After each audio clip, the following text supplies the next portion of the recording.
You're listening to the Talking Headways Podcast Network. Talking Mondays. Keep moving on. Keep moving on. Talking Mondays. Keep moving on. Keep moving on.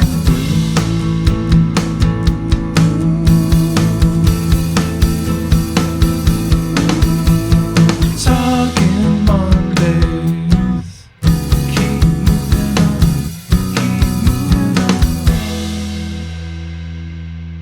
Happy Monday. This is Mondays at the Overhead Wire, sponsored by our super generous Patreon supporters. I'm Jeff Wood, your host, and joined by...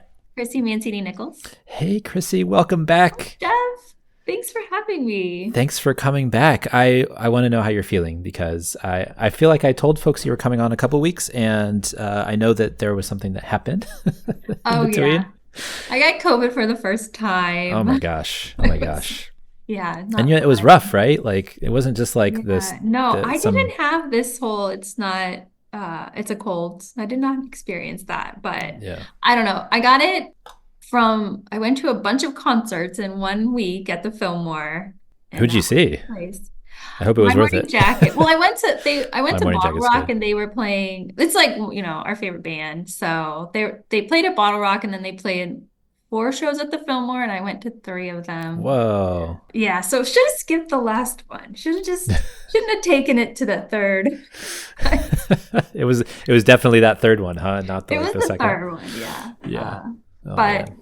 I got it over with, I guess. I don't know. Apparently this variant exceeds all vaccines and everything else. So That's bonkers. Oh my gosh. Well, I'm glad you're feeling better at least. yeah, hopefully. And back. I'm glad to be here. And like I said, the articles today really took me on a whirlwind of reading over the weekend. So I'm impressed by so you just told me that you have like 34 pages of notes, and I understand that's a lot. We'll get through it, but some I of might that have to is kick just one of the articles off the list. No. Some of it is the articles itself, so it's not. Yeah, that's true.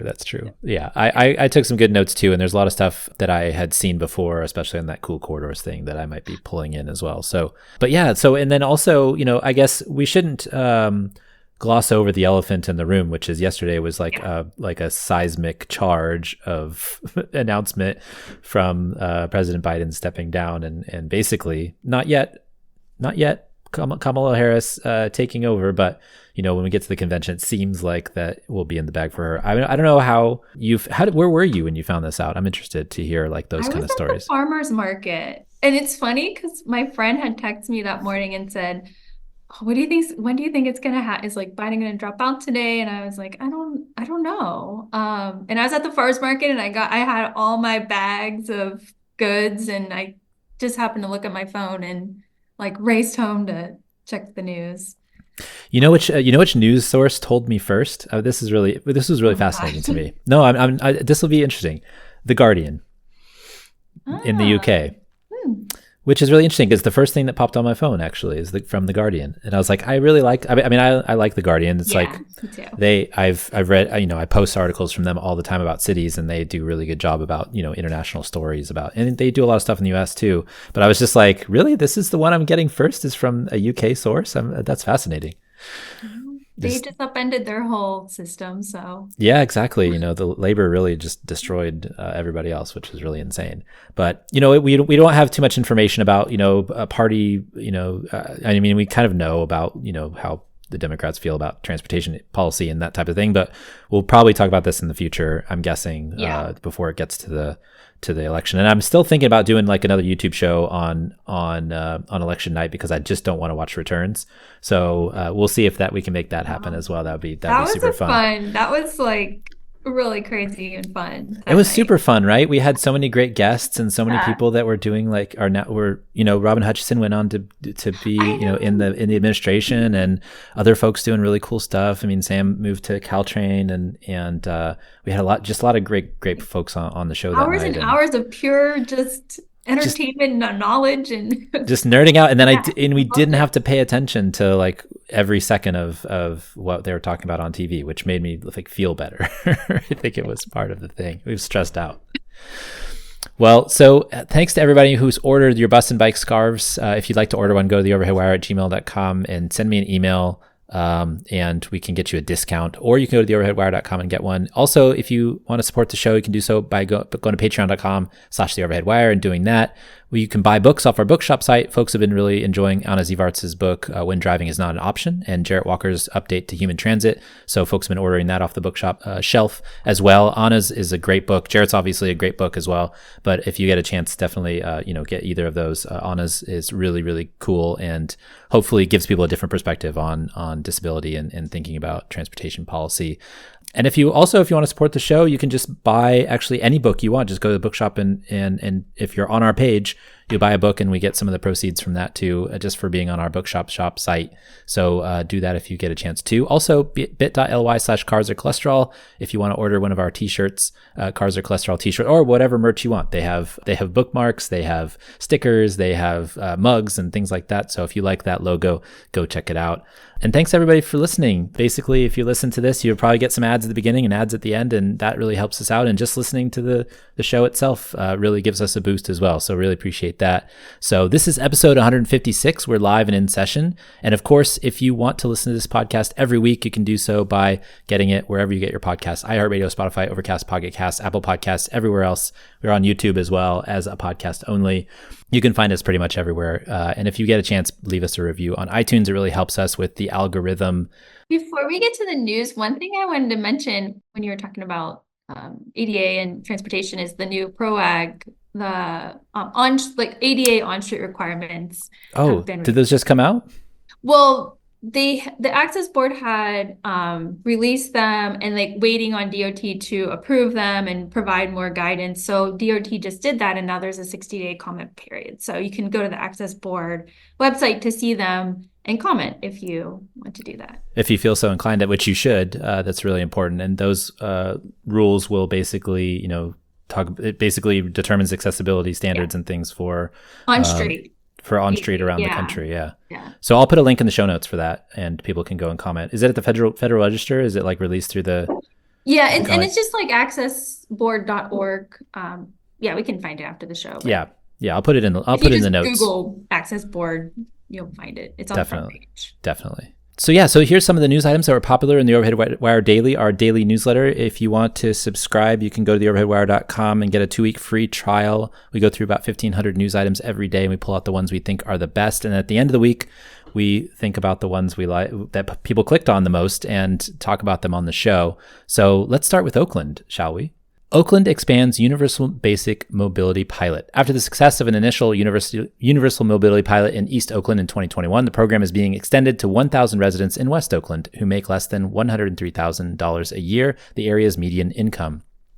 The program provides participants with a $320 prepaid debit card that can be used for transit and shared micromobility services. The pilot program in East Oakland led 40% of participants to change the way they travel, and 23% drove less often alone. That was by Terry Castleman in the Los Angeles Times. Chrissy, did you have any thoughts on this one? Well, one thing I think is a lot of cities are working on a transportation transit paths. Some cities I'm working with, Boulder, Ann Arbor, they put parking revenues into transit passes for employees or low-income residents. But one thing I think is cool about the wallet is it's part of this broader holistic system where it's not just transit, because transit only goes so far. Even if you work in one location, you might not have transit access at your job. So having that first last mile, you can take car share, you can take a scooter or bike share, that's really what's important, not just having that transit access. I worked on a study that with LA County. The goal was to reduce parking minimum requirements for new housing. That did pass. So that was really cool. It passed this year. But one thing that we did a bunch of developer forums, and developers were saying, even in transit-oriented communities, in low-income transit-oriented communities, that it really wasn't just because you have access to a bus or a train, what didn't mean that you didn't need parking, because a lot of the people that live there work during non-peak hours, or their jobs just don't have access. They still were having to build parking even in transit-oriented communities, even in low income. So having that wallet where you can have lots of options is important.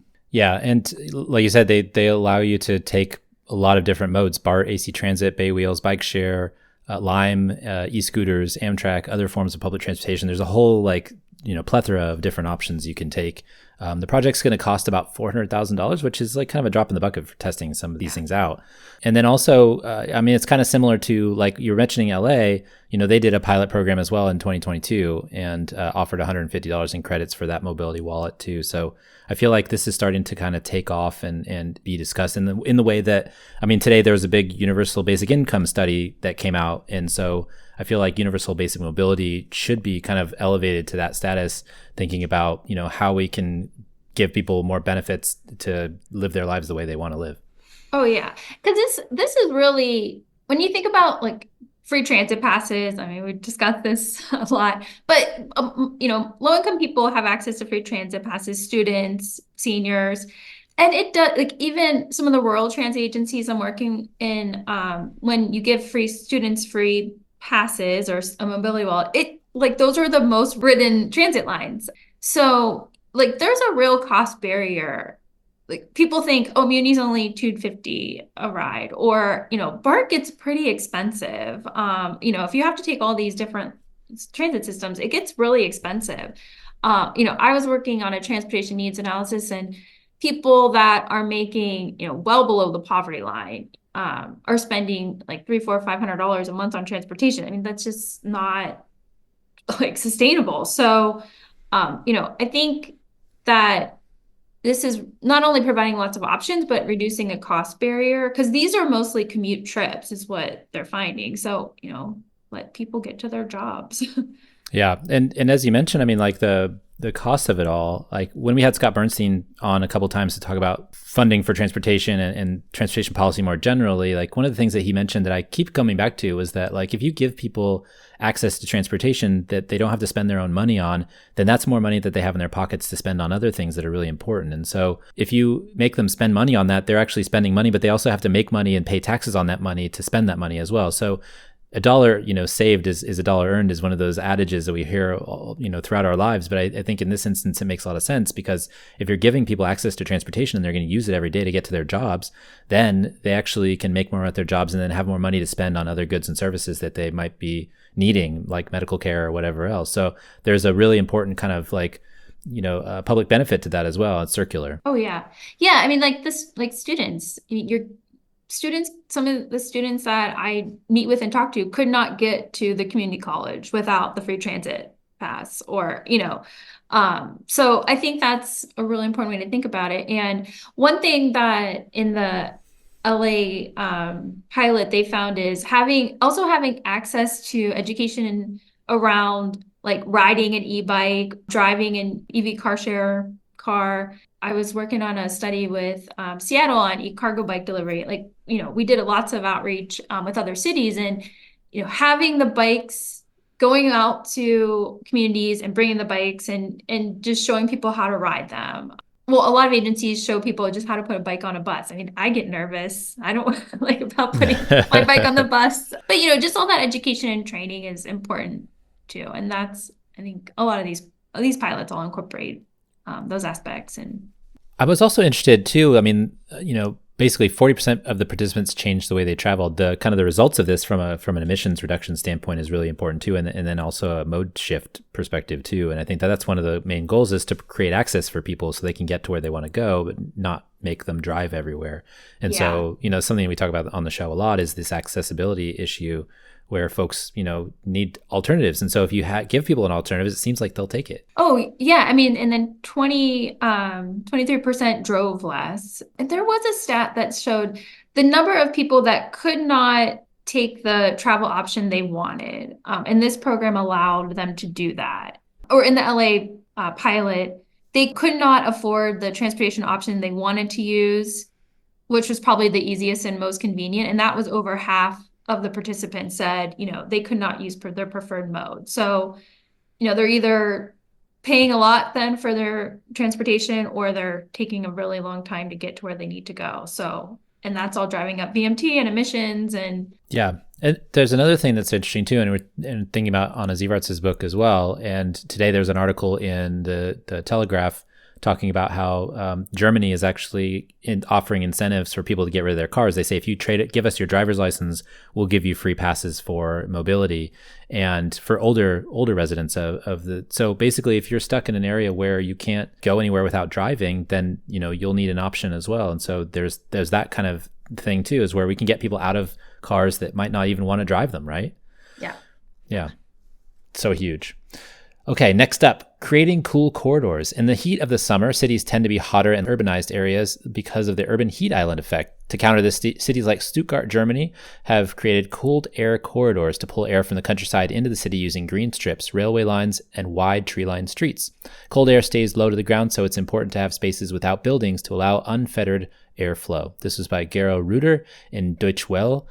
So I saw this article a few years ago in Reasons to be Cheerful, which is like a new publication that's been out, I guess, a couple of years now, but they published about this. And I thought it was really fascinating to hear Stuttgart's story, because basically in like 1998, they, put together this climatology office where they created these like kind of maps of where the airflow was going. And the city itself is actually like 3C hotter than it's supposed to be because of the heat island. And so they had developed this whole system for actually cooling the city by creating these airflow corridors, which I thought was really fascinating. And apparently it's like one of the few places in the world that's done this, but it's a really good idea to try to cool down a city that's heated itself up because of all the concrete and metal that have been building cities for centuries. yeah, so I was in Boston and it was so hot there that I could not, you couldn't really be outside at all. Once I started reading this article, it drove me down just research, like to see like how this is working. And I think living in San Francisco, we have this every night with the fog, and that makes living in San Francisco is just so much more livable. We just don't, I don't know. I hear all these weather issues. I mean, we do have weather issues, of course, with drought and wildfires. Like, we're not saying that doesn't happen. No, yeah. When you're talking about heat and rain, or definitely just heat, like we just don't experience that. I don't know how much Bravo you watch, Jeff, but I was thinking Not a lot. So but I do know shows that are on Bravo. Yeah. Well, when you really need to maybe like shut your brain down. But there's this show on called The Valley, and I just noticed I was watching, and it's a valley in LA, and on the show they were just kept The Valley, referring like to the heat. Valley. Yeah, it's like the Valley, but the heat, and they're like, oh, we can't go outside, it's so hot, and of course, I mean, that's how it was built out. A bunch of single family homes in this valley, and that's where the more affordable homes are. So now you're paying how much money for air conditioning, and that you can't afford, and energy costs and grid, all these things come together. And there are these planning options that we can take into account, but it really takes a lot of maybe like foresight and effort to do this. Yeah, it's kind of hard. It's almost like retrofitting cities for urbanism, right? It's kind of a tough thing once you lay out the streets and everything. It gets hard, but at the same time, like it's kind of like passive house for cities, right? Like you want to create a situation where you're designing your streets and your throughways that can collect air from the places that are already cool outside of cities, the greener spaces. And so, I was talking with Nico Larco recently about this too, and he has a book that came out that we talked about that'll be coming out on the podcast soon. But one of the design things in the urban design handbook that he has is like, putting your streets so that, basically you're arranged in a way that actually pulls cool air out of the areas that need to cool down. So, I mean, like pulling out of the areas that are already cooled to places that need to cool down. And so I was thinking about that specifically in this instance as that idea of like passive design for cities overall instead of just houses themselves. And it's really important to think about like cooling spaces, because as we get to these points, there's a New York Times article, I guess on Friday, that had maps of like how hot the concrete gets in like 3 different cities. And it was like an interactive map. It was like bright purple for Phoenix and like a little bit, red for Portland, because they have, it's a cooler climate overall, but also they have a better system of getting things in. And so it's interesting to see all those things come together to really impact how we live in cities, especially in this time of extreme heat. I mean, you were talking about being in Boston. I hear stuff from cities all over the country, and I'm just sitting here in my 60-degree, 55-degree at night weather.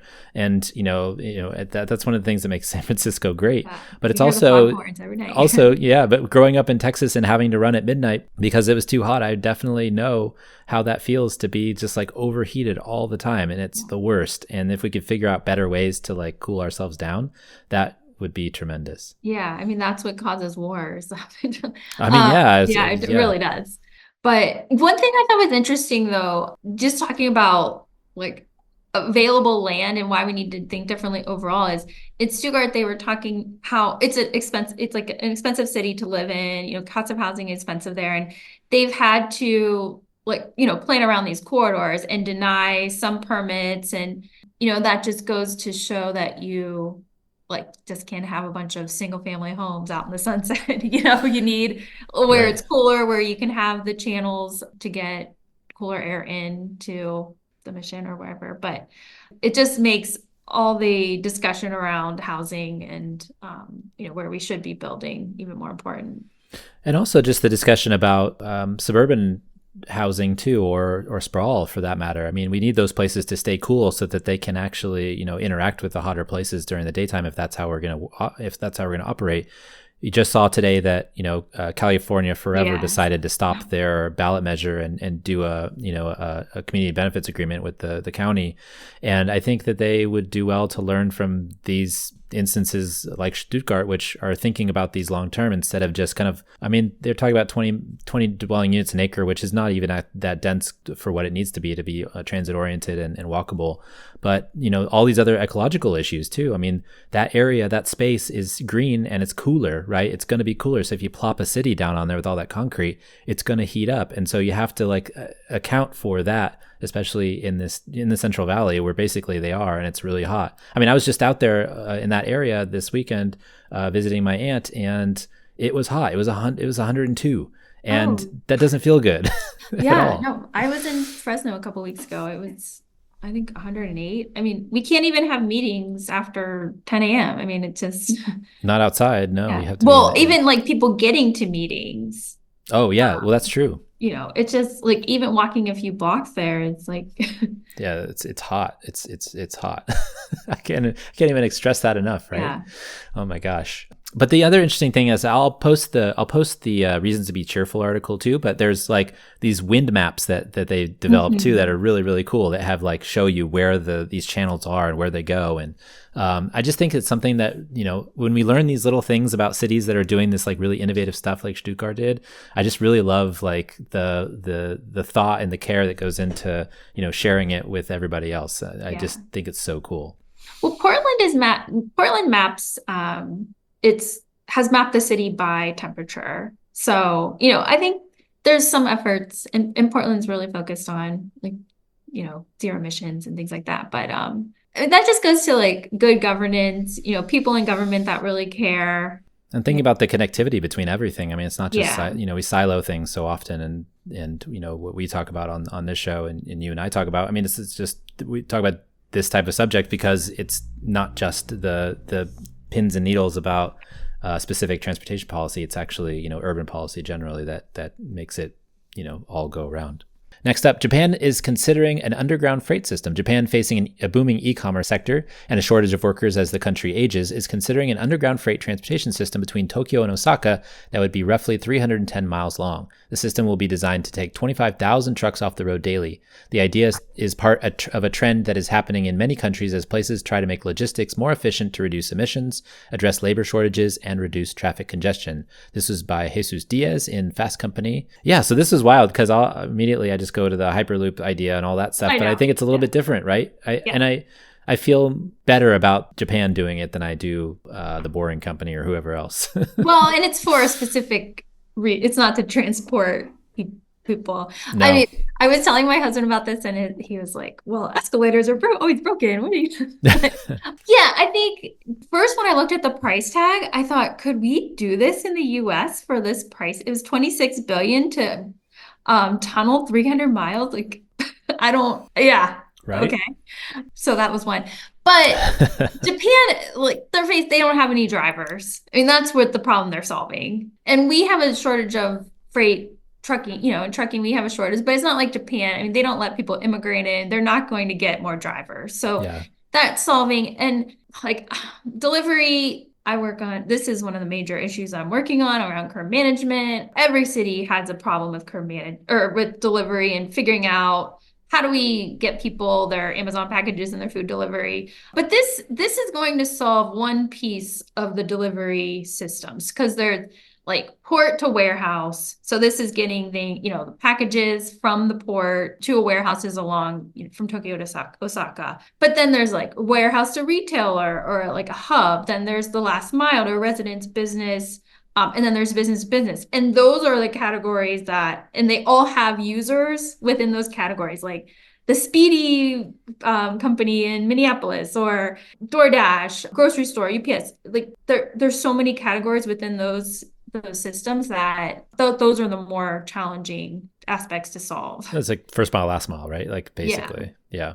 Yeah. And most deliveries though are done by these, mom and pop, small companies. Someone might have a truck and they get a list every day of deliveries. So it's really challenging to figure out how do you solve that problem because like the freight trucking, getting things, 200 miles. I mean, we have to solve that problem too, because that's driving up VMT and everything. But the congestion in cities and like circling and emissions, it's really from all the last mile. I'm curious too. I mean, how if you were to like implement this in a area of the United States, like where would make sense? Because you're talking about all those issues with first mile, last mile stuff. I mean, but what is is there an extremely congested corridor that would need relief from the long haul trucking that you could see tunneling be a realistic option? I feel like the only place I can think of is like any shipping from the port of LA to the Inland Empire, wherever some of that stuff goes.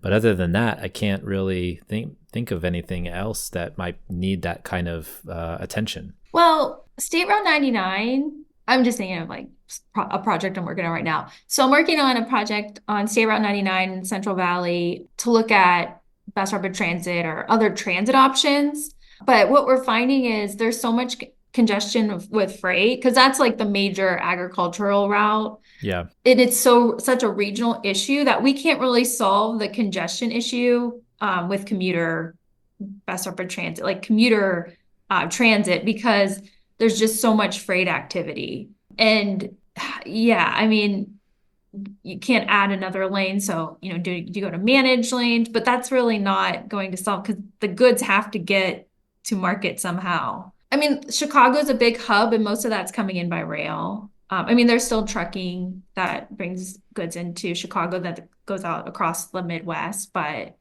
all the 5 railroads go into Chicago. I think putting more on rail is a key aspect, but can we do that? I don't know. It's a tough question. But this Tokyo project isn't the only project of its kind that people are thinking about. There's Switzerland is thinking about building a 3-lane automated freight tunnel with lanes that go. It was oddly specific. It was like 19 miles per hour all the time, which was really interesting to me. But yeah, I mean, I think it's frustrating because there are these different size trips that you have to deal with. And even in urban transportation, I mean, we have the long distance trips and the short trips, and we're trying to replace short trips with, micromobility and other things. Anything under a mile, you should be able to do by taking a bike or an e-bike or any other, conveyance, transit, those types of things.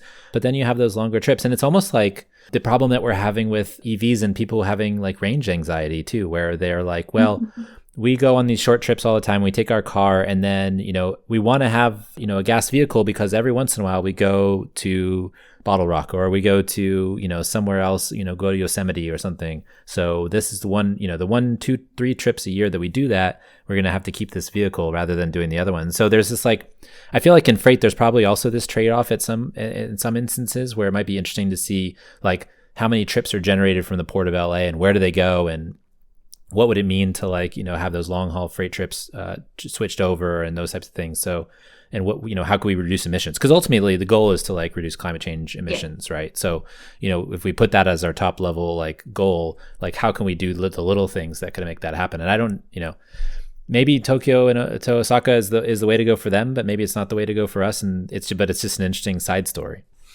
Well, I think solving the last mile issue, that would be major, because so certain companies are moving to EV trucking, like PepsiCo, IKEA. Like there's definitely companies that are trying to make that work, but the last mile issue, I've been putting up lots of cameras in cities, large and small, and everything I'm seeing is everyone is parking, and I say parking like in terms of everyone, like deliveries and bikes and cars for 15 minutes or less. Like every city, 60-70% of all stays at the curb are 15 minutes, 20 minutes. Huh. Like a huge percent, 20% are between 2 and 5 minutes. So this is just all people trying to access one place for a very short period of time, and they're all circling or double parking. I just worked in a city where we were looking at just the violations at the curb compared to where people should be stopping. Stopping. And people are just like, oh, is there a fire hydrant? Is there a curb cut? Can I just park anywhere? Because I just need to get in and out. And that's what's just causing all this freight that's coming from, the port that's eventually making its way to the city, and whatever distribution center is what's causing the real, urban heat. And, we can't have safe bike lanes, all those things. So, I think we can solve the problem for the long haul trips, but these short trips, and that's where you get into digital curbs. I'm working with Minneapolis on their digital curb program right now. And can we communicate curb space and curb regulations with, UPS and FedEx and Uber and DoorDash? And will they even take the information and rejigger all their planning tools? So, this is like a massive amount of resources that's going to take to fix this. And how do you work with the private sector? How do cities work with because cities right now just like they don't have the systems in place. They don't have all the IT and the IT tools, or even like the staff to figure this out. Because the long haul trips, I think that's going to be in the US, probably the private sector trying to make it more efficient so they can save on costs. I mean, that's probably where it will come from. But, this last mile, cities really need to take the lead and engage. And, that's where they need a lot more resources to figure that out. Yeah. We just had the Californians for Electric Rail talking about, electrifying railroads, and how the freight rail companies are just like deathly against it because it would cut into their all their efficiencies that they've tried to build into their systems for years and years and years. And maybe we should just pay for their electrification and do it for them so they don't whinge about it. Well, like New York they have a pilot right now. They're giving $6 million to businesses, small businesses, to like accept deliveries at different times. I mean, there's money that can be used to incentivize these things, because that's what's going to take. Like companies aren't just going to rehaul not out of the goodness of their systems. heart. Yeah. And a lot of companies, like I said, like they're just small linen companies that are delivering. They don't have the resources to go and develop new planning systems and new delivery systems. But if we want to make it work, and cities are trying to figure this out, that's why I was in Boston for the Smart Grant Summit. Yeah. There's a lot of cities just trying to figure this out, and luckily USDOT is putting resources into it, which is great. It sounds hard, but also really fascinating because it's such a different angle than I think people have been focusing on for a long time. That's why we need experts like you working on this, right, Chrissy? Texas's Bitcoin mine's impact on local health. How about we Lord. jump into this one? A Bitcoin mine outside of Granbury, Texas has been generating 70 to 90 decibels of sound daily as the server farm processes cryptocurrency. Many residents and local doctors believe the noise is leading to health problems among residents and their pets, but the mine is largely unconcerned by small fines and regulations, and it will likely take a larger legal push to hold them accountable. This was by Andrew Chow in Time Magazine.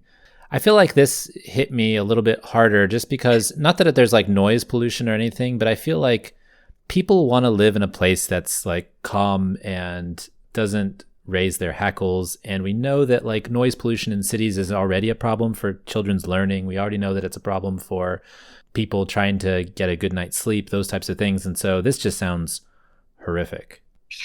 I mean, I don't even know where to begin with this article. Well, first, it finally made me figure out how Bitcoin works. So thank you. But it was like, wow. First, Bitcoin, it just seems to me the most inefficient, energy guzzling process out there. So there's that aspect. There's the grid, like how it like just expands the grid issues. You know, we have no capacity and you just have a bunch of people competing and using a bunch of energy, and maybe one's lucky that will win the process, and like the rest of that energy was just wasted.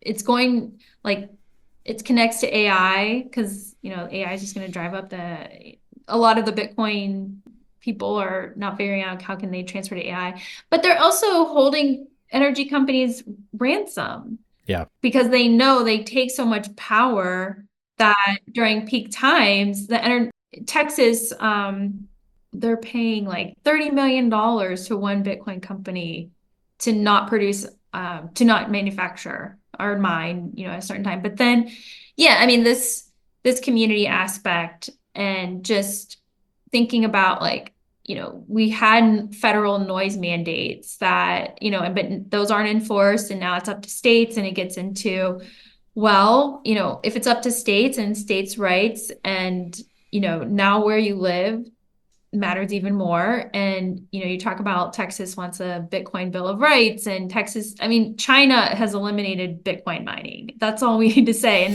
And like, it's all moved to Texas. You know, what do you do when your state is just not looking out for you? I mean, there's serious health concerns that these residents are having, and they moved out in the rural areas because they wanted peace, and, you know, and now they're faced with this and they really have no say in it.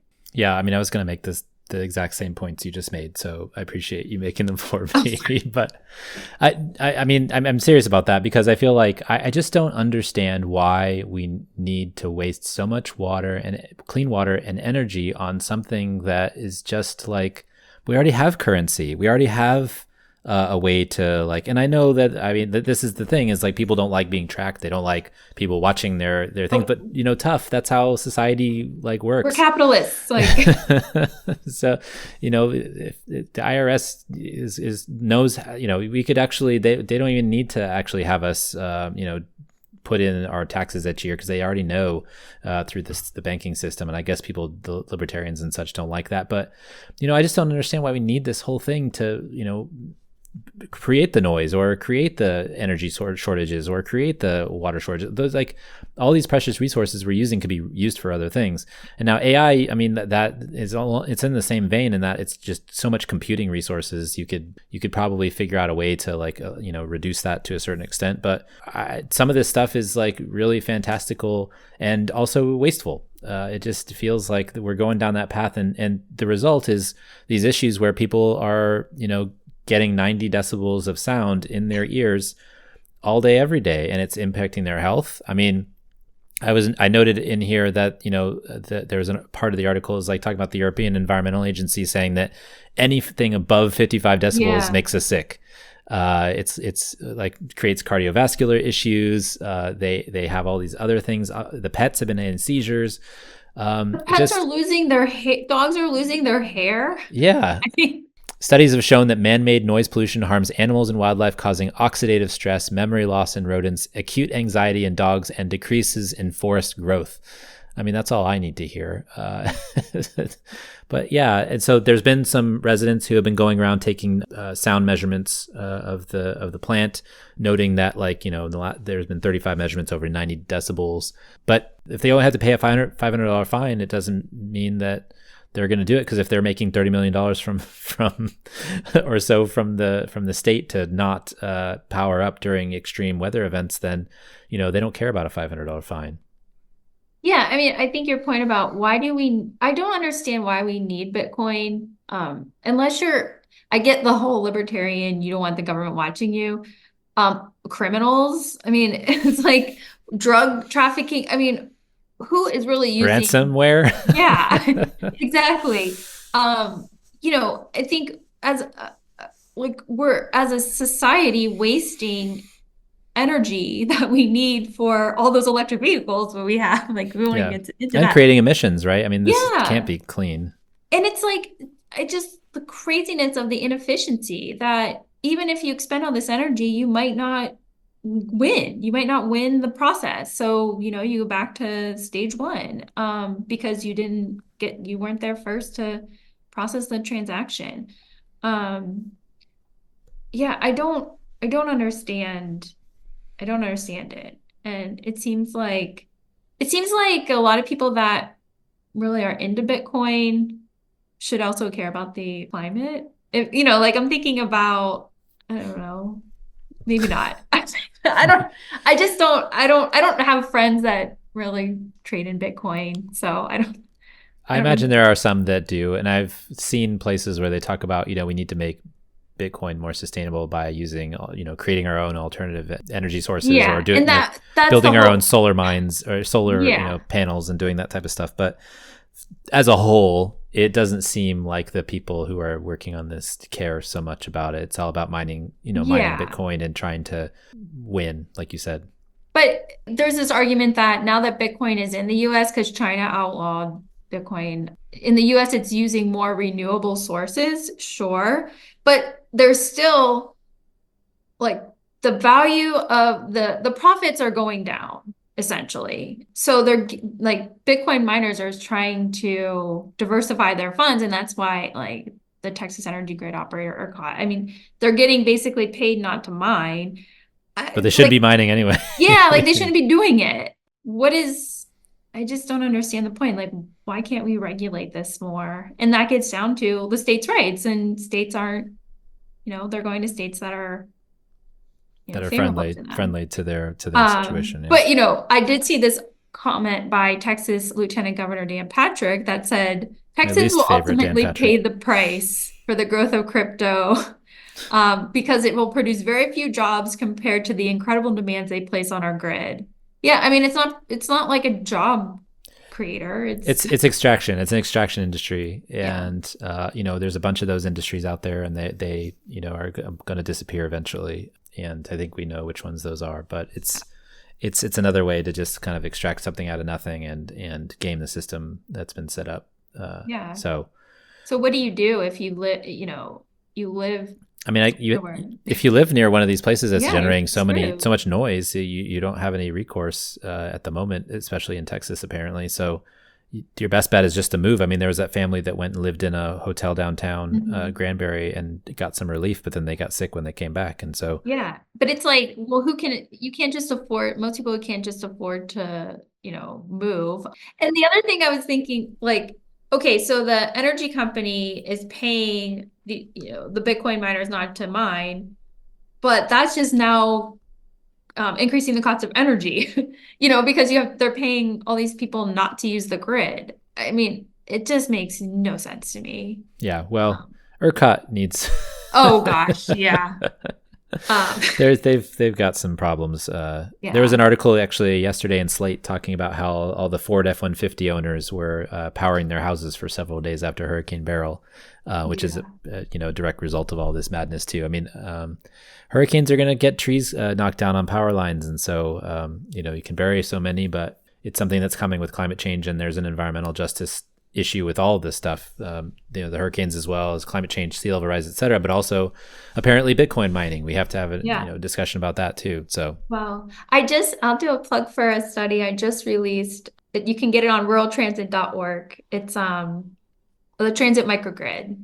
So we are trying to do more renewables in California and create these these transit microgrid systems, but Mm-hmm. even that, it's not going to power Bitcoin. That's for sure. It can very well, and I think that's like just bringing up that point.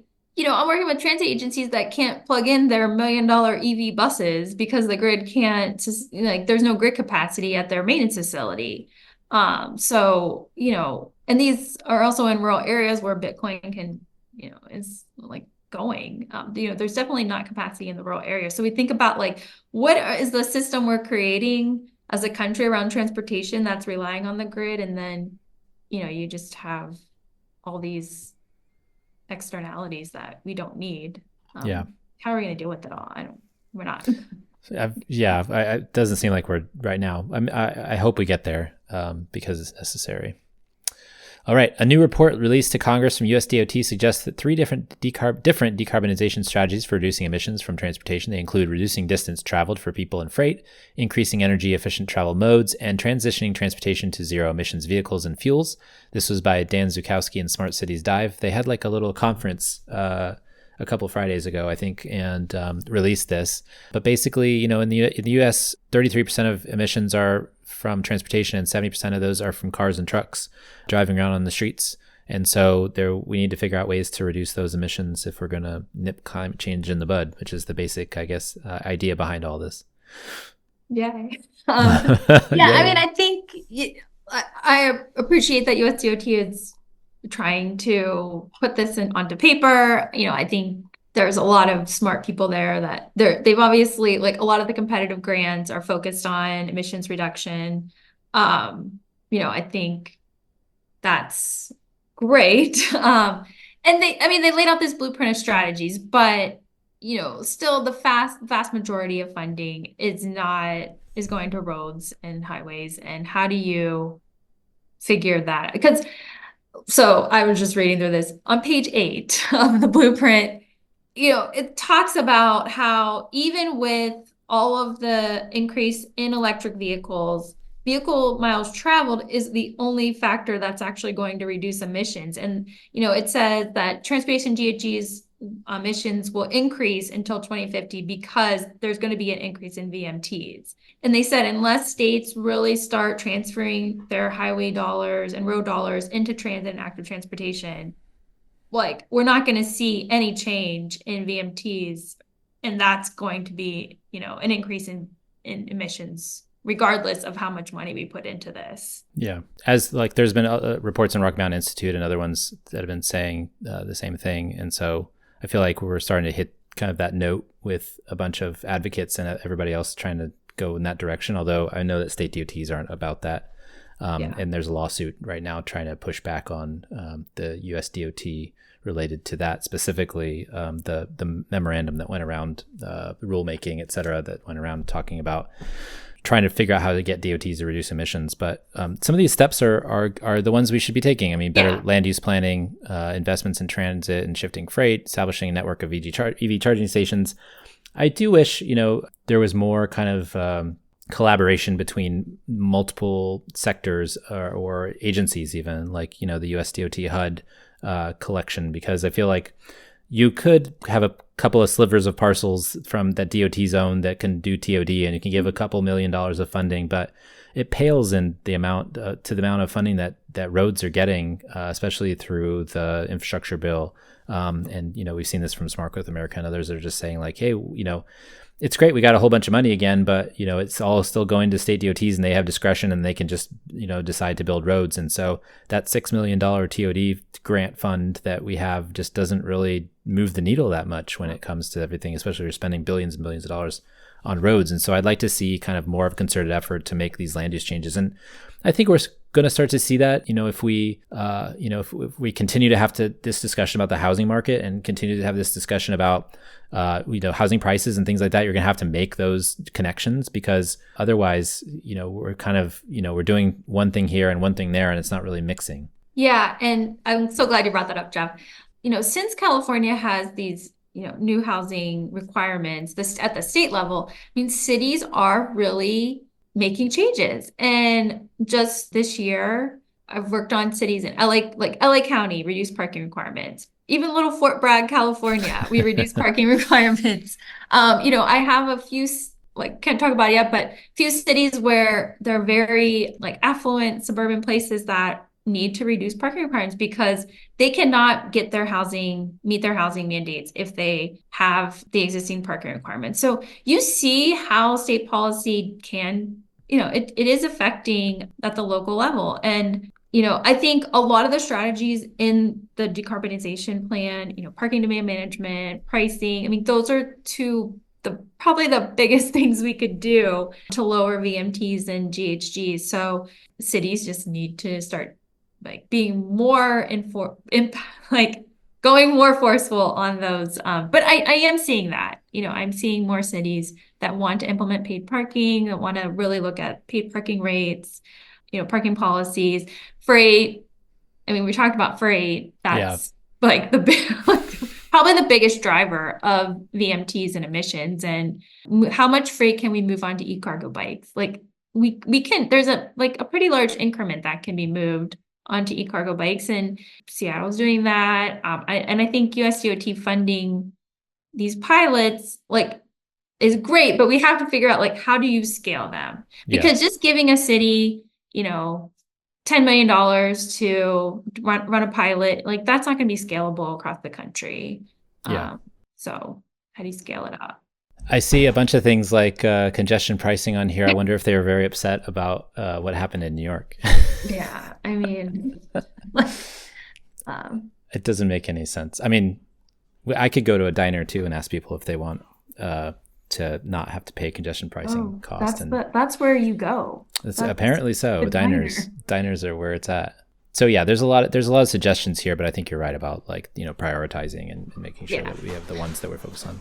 And I think it's as planners, when we're working with cities and going to city council, I mean, it's our jobs to make these arguments and having the data to prove that, you should reduce parking minimums. You should have more strategic policies for goods hubs in your cities. You should invest in active transportation or congestion, making these arguments to city councils because they then work with the MPOs and then they work with the state, can trickle up, eventually to DOT and USDOT, all the competitive funding I think they're trying to put more of these, policies in place into competitive funding. I mean, I write a lot of grants and now we have to do all these VMT calculations and emissions reduction calculations, but it's like a small sliver of the money.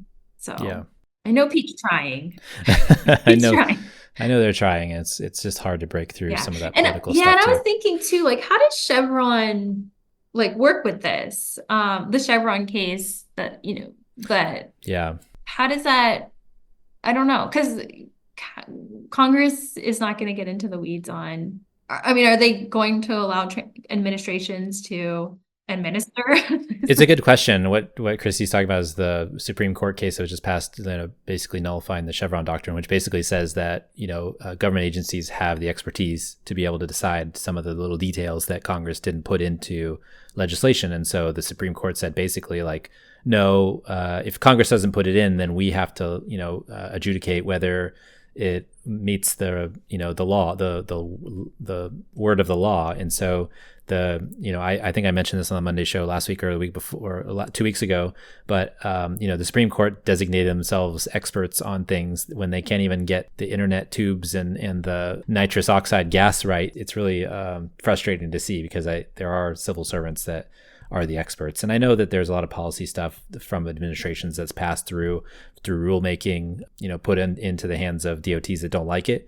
But at the same time, that's, I guess, what happens when you switch administrations, which is why I think people are really worried about a switch, possible switch this fall. So, stuff goes kind of back and forth in the pendulum, and having the courts adjudicate these types of things, I don't know if that's the right way. I do know that that's not the right way, because having everything hung up in court is not what the courts want on their dockets. Well, it just stops everything. I mean, I've worked on a couple federal transportation bills, and it's just we couldn't even get getting the attention of lawmakers to really understand the concepts of what they're voting for and what should go in those bills. I mean, There's so many ultimately, details that are left out, right? I mean, what we try to do with most bills is to give flexibility in implementation because one, like when you write the bill 5 years down the road, you don't know what's going to happen. I mean, it's just so yeah, I just wonder, I mean, we can debate Chevron, but I just wonder how that will work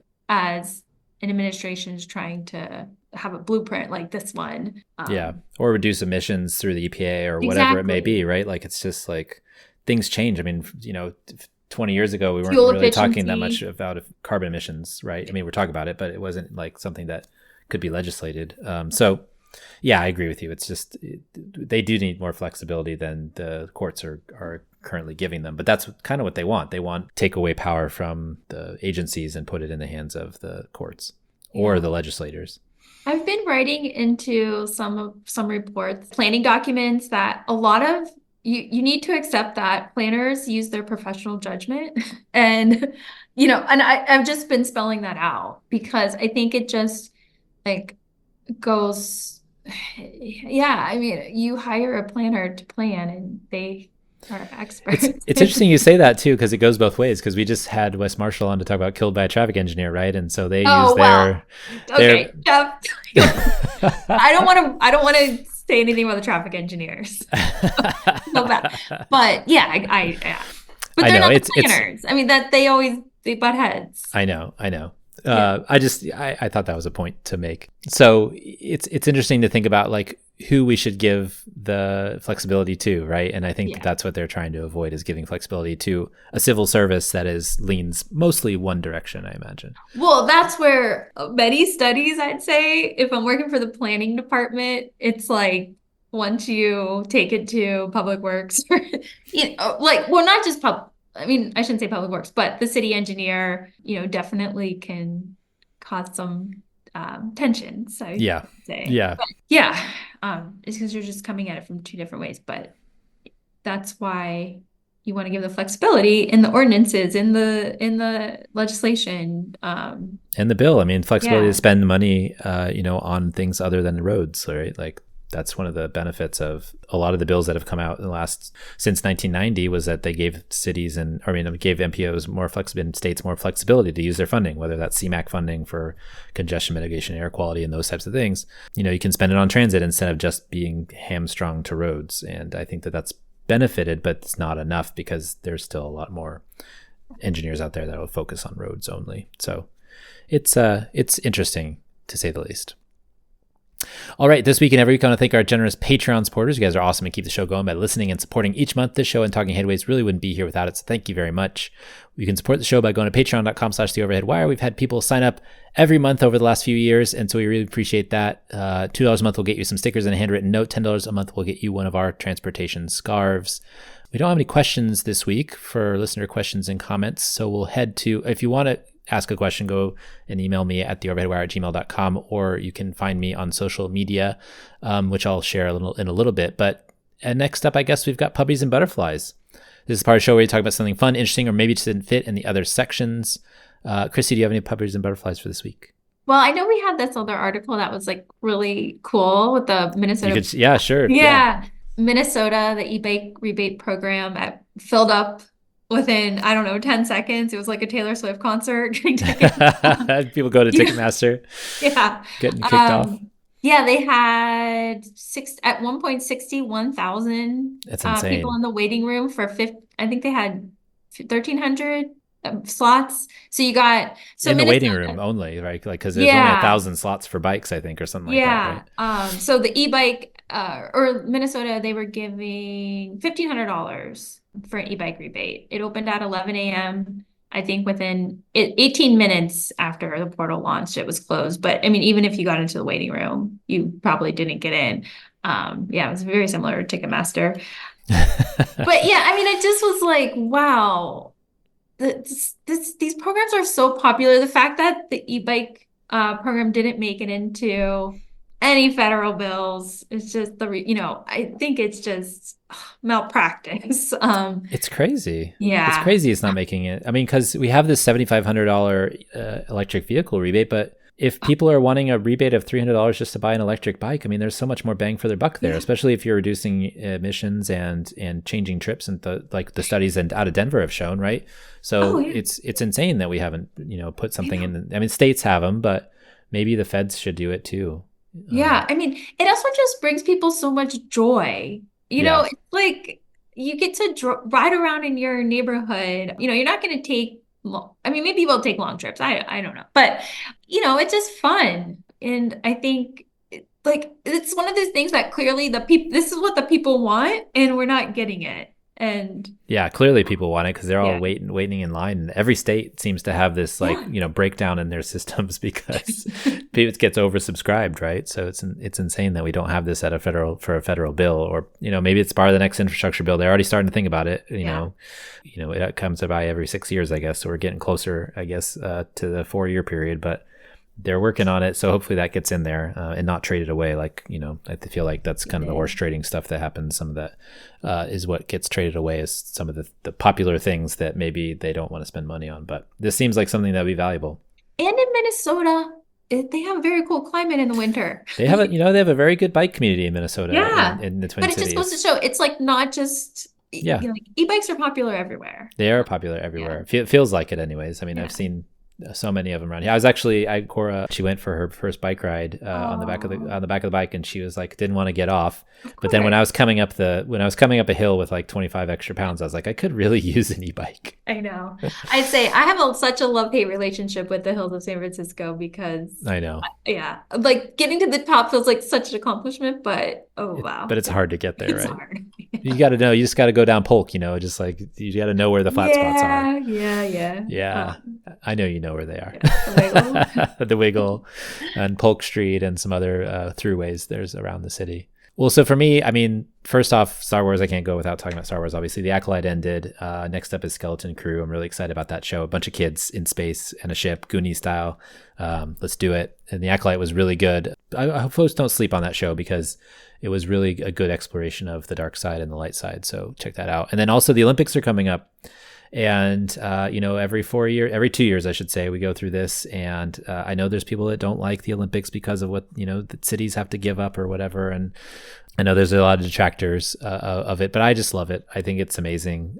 And I've told this story a million times on the show, and I know people are probably getting tired of it, but the Olympics in London when I went in 2012 were like the best experience I ever had. And so every time the Olympics come around, I get happy. And the Paralympics too. I mean, Nancy and I last time, it was during the pandemic. And so we watched a lot of Paralympics as well. And that was really fun too, to cheer on USA. So it's coming up, and cheer for your country, whichever country that may be, because it doesn't matter. In the realm of sport, we're all on the same planet and we're all pulling the same direction. So it's sportsmanship for everybody. And we'll have it here soon.